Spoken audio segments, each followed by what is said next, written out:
한다는 것 자체가 그냥 영광인 것 같아요. 얼마나 감사한지 모릅니다. 자, 우리 같이 하나님 말씀 보겠는데요. 저희가 함께 보실 말씀은 마태복음 5장 1절에서 3절 말씀입니다. 네, 마태복음 5장 1절에서 3절까지의 말씀입니다. 길지 않으니까요. 우리 같이 천천히 읽도록 하겠습니다. 함께 읽겠습니다. 예수께서 무리를 보시고 산에 올라가 앉으시니 제자들이 나온지라 입을 열어 가르쳐 이르시되 심령이 가난한 자는 복이 있나니 천국이 그들의 것입니다. 아멘. 우리 잠시 기도하겠습니다. 하나님 감사합니다. 하나님께서 사용하시는 귀한 교회에 와서 하나님의 말씀을 전합니다. 이 말씀이 저희들 가운데 큰 힘이 되게 도와주시고 예수님이 오시는 대강절을 보내는 저희들에게 은혜가 될 수 있도록 주님께서 도와주시옵소서. 예수님의 이름으로 간절히 기도드립니다. 아멘. 원래는 11월 말에 오기로 했다가 설교를 2편을 준비했습니다. 그래서 원래 11월 달에 준비했던 설교를 할까, 아니면 12월 예수님이 오시는 대강절을 준비하여서 설교를 다시 해야 될까 굉장히 고민이 있다가 다시 했습니다. 얼마나 감사한지 몰라요.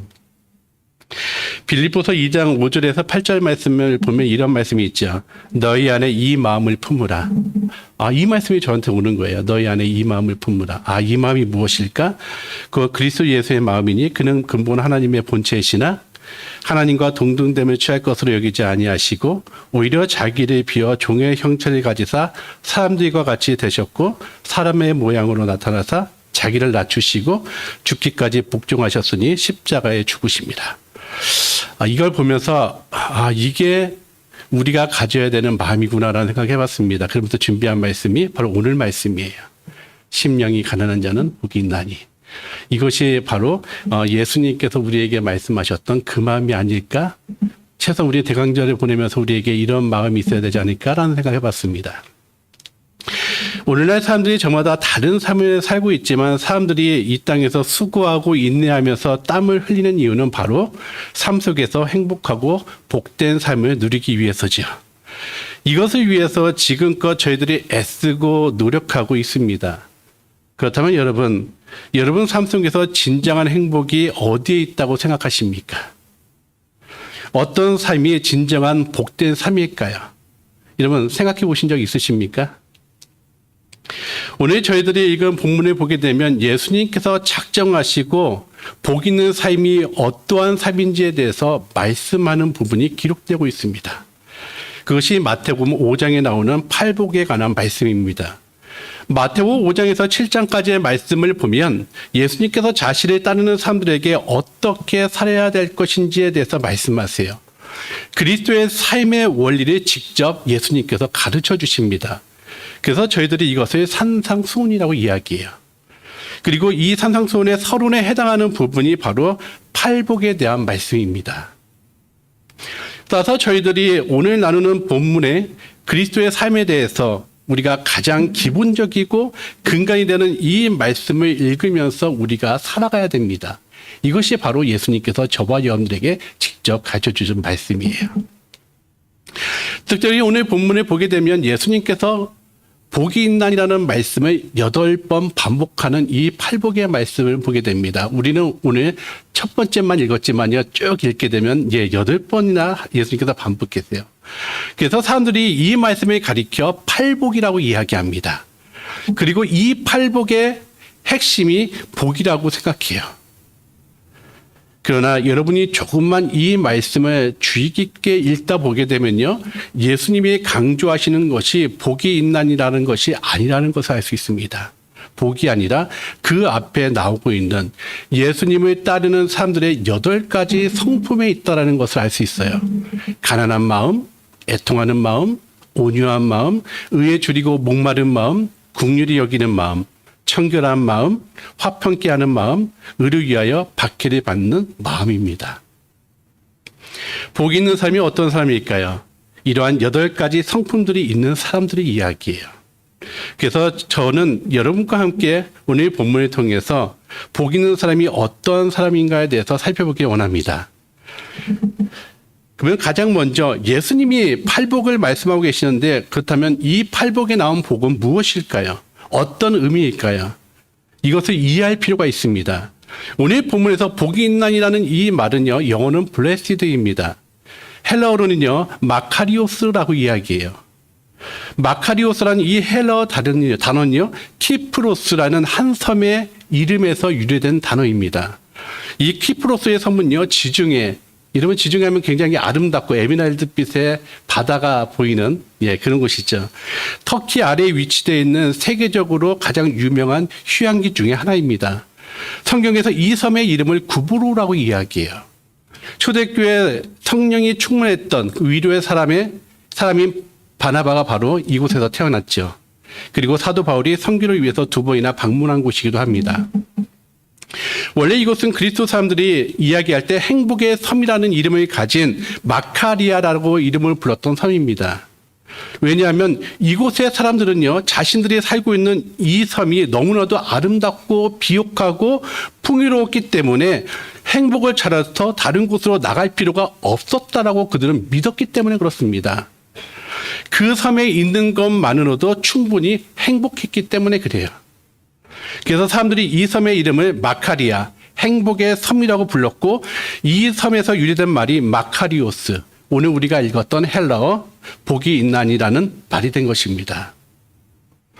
팔복에서 예수님께서 복이 있나니라고 말씀하실 때 바로 이러한 복을 이야기하는 것이에요. 내게 있는 것으로도 충분히 만족할 수 있는 것, 어떠한 상황에서도 자족할 수 있는 행복을 이야기하는 것입니다. 환경이나 어떠한 이유에 의해서 변하지 않는 절대적이고 완전하고 영원한 행복을 말하고 있는 것이에요. 그런데 여러분, 저와 여러분에게 이러한 완벽한 행복이 있다면 어떻겠습니까? 너무나도 좋지 않겠습니까? 그래서 마카리오스라는 헬러 이 단어는요, 기본적으로 너무 좋아서 어쩔 줄 모르는 감탄, 이 감탄의 감정이 들어가 있습니다. 그래서 오늘 본문을 읽을 때는요, 복이 있다라고 그냥 읽으시면 안 돼요. 어떻게 읽어야 됩니까? 아, 참 복이 있구나. 정말 행복하구나라고 읽으셔야 됩니다. 심령이 가난한 자는 참 복이 있구나. 참 행복하구나. 이렇게 읽으셔야 된다는 것입니다. 그런데 더 놀라운 것은 하나님이 저와 여러분을 보시면서 이렇게 감탄하신다라는 것입니다. 이 마카리오스라는 이 단어가 구약으로 가게 되면요, 하나님의 사람들을 향해서 하나님께서 사용하는 말이 됩니다. 하나님이 저와 여러분과 같이 하나님의 사람들을 향해서 이렇게 말씀하세요. 아무개야, 너는 정말 복되구나. 너는 정말 행복자구나. 라고 이렇게 말씀하신다는 것입니다. 저희들을 인정해 주시고 여러분들을 인해서 기뻐하시는 하나님의 모습이 담겨 있는 말로 바뀌게 됩니다. 여러분, 자녀들이 부모님들에게 인정을 받으면 참 기뻐요. 그렇지 않습니까? 자녀들이 엄마한테, 아빠한테 인정을 받으면 너무 기쁘죠. 남편이 아내에게, 아내가 남편에게 인정을 받으면 참 기분이 좋습니다. 사람에게 인정을 받으면 얼마나 기쁜지 몰라요. 하물며 하나님이 저와 여러분들의 삶을 바라보시면서 인정해 주시고 기뻐하신다면 이보다 더 행복하고 복된 삶이 어디 있겠습니까? 이러한 삶을 살아가는 사람이 바로 오늘 본문에서 말하는 복 있는 사람이라고 이야기합니다. 그렇다면 저희들이 바로 이러한 복 있는 사람이라는 것을 어떻게 알 수 있을까요? 아주 간단해요. 팔복에서 나와 있는 8가지 성품들이 저와 여러분 가운데 있으면 됩니다. 저희들이 복 있는 사람, 하나님이 인정하시는 사람, 하나님 보시기에 감탄할 만한 사람이 되기 위해서 팔복에서 말하고 있는 8가지 성품들을 갖기 위해서 저와 여러분이 끊임없이 노력하시면 돼요. 저는 오늘 8가지 성품 중에서 한 가지 성품인 심령이 가난한 자에 대해서 살펴보기 원합니다.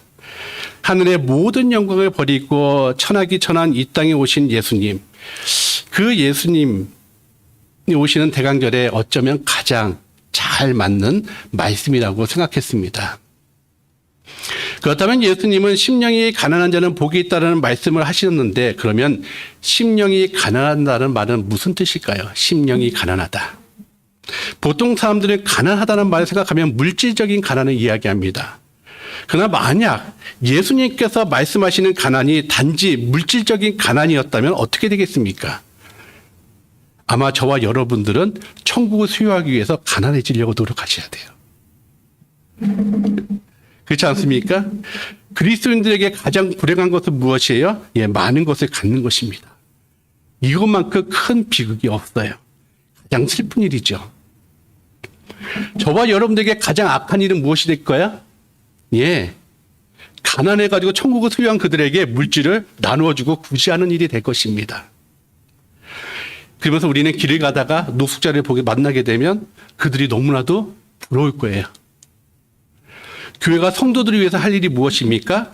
예, 여러분이 가지고 있는 돈을 빼앗는 일이 될 것이에요. 그래야만 여러분들이 가난해지고 그래야 천국을 들어갈 수 있기 때문에 그렇습니다. 여러분, 지금 예수님께서 말씀하신 이 말씀이 이러한 뜻일까요? 오늘 본문에 담겨 있는 이 가난이 이러한 뜻일까요? 아니죠. 아니에요. 오늘 예수님께서 말씀하신 이 가난은요, 심령의 가난을 이야기합니다. 영적인 가난의 이야기예요. 성경에서 가난을 뜻하는 단어가 두 개가 있습니다. 하나는요, 일반적인 가난을 말할 때 사용하는 페네스입니다. 이것은 간신히 끼니를 때우며 살아가는 가난의 이야기예요. 많이 부족은 하지만 그래도 어떻든 스스로 생계를 유지하며 살아갈 수 있는 가난을 이야기합니다. 또 다른 가난의 뜻은요, 헬라어 프로토스입니다. 오늘 본문에서 예수님이 사용한 단어예요. 이 가난은요, 절박한 가난을 이야기합니다. 구걸해야만 누가 무엇인가를 줘야지만 살 수 있는 가난의 이야기예요. 여러분, 입에 풀칠할 수도 없다라는 말 들어보셨습니까? 옛날에요, 먹을 것이 없었을 때.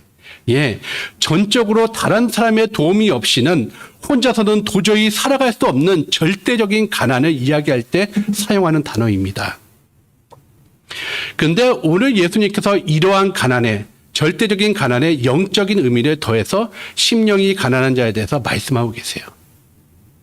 따라서 심령이 가난하다는 것은 내가 영적으로 나를 위해서 할 수 있는 것이 아무것도 없는 상태를 이야기합니다. 예수님이 이 땅에 오시는 날을 기다리면서 지키는 대강절에 바로 이러한 마음이 저와 여러분의 마음이 되셔야 돼요. 그래서 대강절에 기다리는 우리는 내 힘으로는 아무것도 할 수 없고 전적으로 하나님의 도움만을 기다리는 그런 시간이 되셔야 됩니다. 하나님 앞에 철저히 낮아지는 것, 이것이 바로 심령이 가난한 것입니다. 그리고 이러한 사람이 심령이 가난한 사람이에요. 누가복음 18장을 보게 되면요, 바리새인과 세리의 기도가 모습이 그려져 있습니다. 예수님이 이 모습 속에서 심령이 가난한 사람과 그렇지 못한 사람이 어떻게 다른지를 정확하게 저와 여러분들에게 보여주세요. 어느 날 바리새인과 세리가 같은 시간에 성전에 들어가서 기도하게 됩니다. 바리새인은 그 마음속에 다른 사람보다 내가 하나님의 말씀을 더 잘 지키고 있다라는 자부심이 있었습니다. 그는 사람들로부터 흠잡을 것이 없을 만큼 율법에 철저했어요. 그리고 거룩한 삶을 산다라고 평가를 받았던 사람입니다. 그러나 세리는요, 매국노와 같은 사람이었죠. 이스라엘 사람들이 공식적으로 죄인이라고 지칭하는 직업이 있었는데 두 가지예요. 창녀였고 세리였습니다. 얼마나 많은 사람들에게 손가락질을 당했는지를 우리가 잘 이해할 수 있어요. 당시 세리는 사람 대접을 받지 못했던 쓰레기와 같은 취급을 받았던 존재였습니다. 그런데 두 사람이 함께 성전에 들어가게 돼요. 바리새인은요, 자신만만하게 성전 맨 앞에 가가지고 두 손을 벌쩍 들고 머리를 하늘로 이렇게 들어서 기도하기 시작합니다. 뭐라고 기도해요? 누가복음 18장 11절 보면 이렇게 나와 있어요. 하나님이여, 나는 다른 사람들 곧 토색, 불이, 간음하는 자들과 같이 아니하고 이 세리와 같이 아니함을 감사합니다라고 기도해요. 이 사람은 마음에 무엇인가 가득 채워져 있던 사람이었습니다. 부한 사람이었어요. 심령이 부한 사람은요, 자기 심령 안에 무엇인가 가득 차 있는 사람을 말합니다. 그래서 자기가 가진 것들을 하나님께 자랑해요. 하나님, 나는 이것도 하지 않았고 이것도 하지 않았고 이 세리와 같지 않습니다라고 하나님께 기도합니다.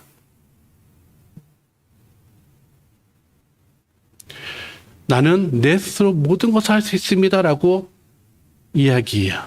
우리가 보기에는 대단한 것 같지만 이것은 영적인 교만에 불과하다는 사실입니다.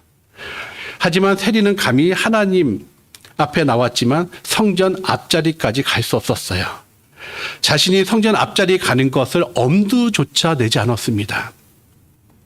그래서 성전 맨 뒷구석에 서서 하늘을 쳐다보지 못해서 어떻게 합니까? 고개를 숙이고 가슴을 치면서 이렇게 기도합니다. 하나님이여 불쌍히 여기소서 나는 죄인입니다. 그냥 이 한마디밖에 할 수 없었어요. 하나님 앞에 왔는데 기도할 것이 너무 많은데 하나님 앞에 딱 서는 순간 자신이 드릴 수 있는 기도는 이것밖에 없었습니다. 하나님 불쌍히 여기소서 나는 죄인이로소이다. 이렇게만 외치다가 나가게 돼요. 그는 하나님께 드릴 것이 없었어요. 자랑할 것도 없었습니다. 자기가 할 수 있는 것 아무것도 없다는 것을 철저히 그는 알고 있었어요. 그래서 하나님 앞에서는 그날 그는 뭡니까? 하나님, 저는 아무것도 할 수 없는 사람입니다. 저는 죄인입니다. 저를 불쌍히 여기소서. 철저하게 하나님 앞에 자신을 낮춥니다. 바로 이러한 사람이 심령이 가난한 사람이죠. 여러분은 어떤 사람이십니까? 바리새인과 같이 심령이 부한 사람이십니까? 아니면 세리야와 같이 심령이 가난한 사람이십니까? 저와 여러분은요, 세리야와 같이 심령이 가난한 사람으로 이 12월을 보내셔야 됩니다. 이 이야기의 마지막에 공동 번역 성경을 보면 예수님께서 이렇게 말씀하시고 이 이야기를 마치세요. 잘 들어라. 하나님께 올바른 사람으로 인정을 받고 집으로 돌아간 사람은 바리새인이 아니요 바로 그 세리였다. 누구든지 자기를 높이면 낮아지고 자기를 낮추면 높아질 것이다라고 예수님께서 말씀하십니다. 그래서 장로교 창시자인 장 칼빈은 이렇게 말합니다. 오직 자기는 아무것도 가진 것이 없어 하나님의 자비를 의지하는 자만이 심령이 가난한 자다라고 이야기해요. 여러분, 하나님이 인정하시고 기뻐하시는 사람이 되길 원하십니까? 하나님이 세워주시고 복을 주시는 삶이 되기를 바라십니까? 그렇다면 가장 먼저 심령이 가난하셔야 돼요. 말로만이 아니라 하나님 앞에 서서 철저하게 내 자신을 내려놓으셔야 됩니다. 세리와 같이 가슴을 찢으면서 주님, 내가 가진 것이 아무것도 없습니다. 영적으로 나는 파당한 상태입니다. 내 안에는 의도 없고 거룩함도 없고 하나님 보시기에 좋은 것이 하나도 없습니다. 하나님, 저는 죄인입니다. 저를 불쌍히 여겨주시옵소서. 이러한 고백이 있으셔야 돼요. 오늘 예수님께서 말씀하신 심령이 가난한 자는 복이 있나이라는 이 말씀이 바로 저와 여러분들에게 이러한 도전이 되는 말씀이 되셔야 됩니다. 그래서 적당히 낮아지고 적당히 포기하는 것이 아니라 예수님이 기대하시는 것만큼 철저히 가난해져서 하나님께 온전히 항복하고 의지하는 저와 여러분이 되시기를 주님의 이름으로 간절히 축원드립니다. 그래서 2025년 대강절에 심령이 가난함으로 하나님의 복을 받는 저와 여러분이 되시기를 주님의 이름으로 간절히 축원드립니다. 그렇다면 심령이 가난한 자에게 주어지는 복이 어떤 것일까요? 생각해 보셨습니까? 예수님께서는 천국이 그들의 것이다라고 선언하십니다. 심령이 가난한 자는 복이 있나니 천국이 그들의 것이다라고 이야기해요. 그런데 이 말씀은 그저 평범한 말씀이 아닙니다. 저희들의 성경에는 천국이 그들의 것이다라고 기록되어 있지만요, 원어에는요 그들이 강조되어 있어요. 그들이. 그래서 해석하면 이렇게 됩니다. 천국은 바로 그들만의 것이다라고 이야기한다는 것입니다. 그렇다면 천국은 누구 것이에요? 바로 심령이 가난한 사람들만의 것이에요. 천국은 모든 사람의 것이 아닙니다. 하나님 앞에 가난한 심령을 가진 사람, 하나님 앞에 무릎 꿇고 하나님 앞에 모든 것을 포기한 사람, 그리고 온전히 하나님을 의지하는 사람, 바로 그들만의 것이다라고 지금 예수님께서 말씀하고 계세요. 만약에 저와 여러분이 가난한 마음으로 하나님 앞에 서 있다면 천국은 다른 누구의 것이 아니라 바로 저와 여러분의 것이 되는 것입니다. 근데 더 놀라운 것은 천국이 그들만의 것이며라고 말할 때 사용했던 동사가 현재형이라는 것입니다. 팔복에서 방금 우리가 읽은 오늘 본문 3절과 마지막 10절만이 현재형 동사를 사용했어요. 그 사이에 있는 6가지 복에 대해서 말씀하실 때는 예수님께서 미래형으로 말씀하십니다. 이 말은요, 여러분이 소유하는 천국은 미래에 경험될 천국만을 의미하는 것이 아니라 오늘 저와 여러분의 삶 속에서 누리게 될 천국을 예수님께서 이야기하고 계신다라는 것입니다. 천국이 무엇이에요? 여러분 생각해 보셨습니까? 천국이 무엇입니까? 많은 분들이 천국 하면 너무 아름답고 보석으로 가득한 나라를 생각합니다. 그러나 아름답다고 해서 천국이라면요, 천국이라고 할 수 있는 것 이 세상에 얼마나 많은지 몰라요. 진정한 천국이란 장소가 아니라 하나님의 통치를 의미합니다. 하나님이 주인 되시고 내가 하나님의 백성으로 살아가는 곳, 하나님의 통치가 있는 그곳이 바로 천국이에요. 그러므로 천국이 우리의 것이라고 하신 이 말씀은 하나님이 나를 통치하신다라는 의미를 가지고 있습니다. 이 말은 하나님이 나를 버리지도 떠나지 않으시고 나를 보호하시고 나를 인도하시고 나의 모두를 채워주신다라는 것을 이야기하고 있는 것이에요. 그런데 이 일이 언제 이루어져요? 지금 현재 나의 삶 속에서 이루어진다라는 거고 지금 이야기하고 있습니다. 이것이 심령이 가난한 하나님의 자녀가 누리게 되는 놀라운 천국의 은혜라고 지금 이야기하고 있어요. 그래서 누가복음 17장 21절에 예수님께서 하나님의 나라는 너희 안에 있다라고 말씀하신 것입니다. 이미 저와 여러분 안에 천국이 있어요. 어깨를 펴시고 당당하게 살아가시길 바랍니다. 비록 세상 사람들이 볼 때는 내가 조금 부족한 것 같고, 가난한 것 같고, 없는 것 같지만, 여러분, 사실 저와 여러분만큼 부유한 사람은 세상에 어느 누구도 없습니다. 그래서 고린도후서 6장 9절에서 10절에 그리스도인에 대해서 이렇게 이야기해요. 무명한 자 같으나 유명한 자요, 죽은 자 같으나 보라 우리가 살아있고, 징계를 받은 자 같으나 죽음을 당하지 아니하고, 근심하는 자 같으나 항상 기뻐하고, 가난한 자 같으나 많은 사람을 부유하게 하고, 아무것도 없는 자 같으나 모든 것을 가진 자다라고 그리스도인들을 이야기합니다. 심령이 가난한 자는 바로 이러한 사람이에요. 하나님 앞에는 가난한 심령이지만 세상을 향해서는 당당하고 넉넉한 마음으로 살아가는 사람들입니다. 비록 세상의 것은 없지만 천국을 소유하며 살아가는 사람들, 이러한 사람들이 바로 저와 여러분들이에요.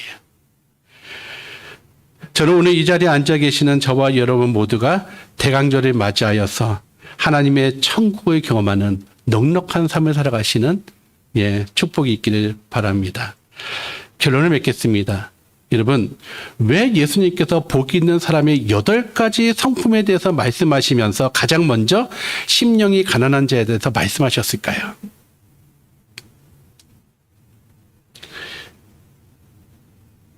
제가 답을 드려야겠죠. 복 있는 사람들의 삶 속에서 나타나는 가장 첫째 되는 모습이 바로 이 모습이기 때문에 그래요. 여러분, 심령이 가난하지 않고는요, 애통할 수 없어요. 심령이 가난하지 않고는요, 온유한자가 될 수 없습니다. 그리고 의에 줄일 수도 없어요. 심령이 가난하지 않고는요, 남을 긍휼히 여길 수도 없어요. 마음이 청결해질 수도, 화평케 할 수도 없기 때문에 그렇습니다. 여러분이 예수님을 섬기고 닮아가는 사람으로서 복 있는 삶을 살아가기 원한다면 가장 먼저 여러분의 마음 가운데, 여러분 삶 가운데 심령이 가난한 자가 되셔야 돼요. 심령이 가난한 것이 무엇이에요? 하나님께 완전히 항복하는 것을 이야기합니다. 적당히 아니라 뭐예요?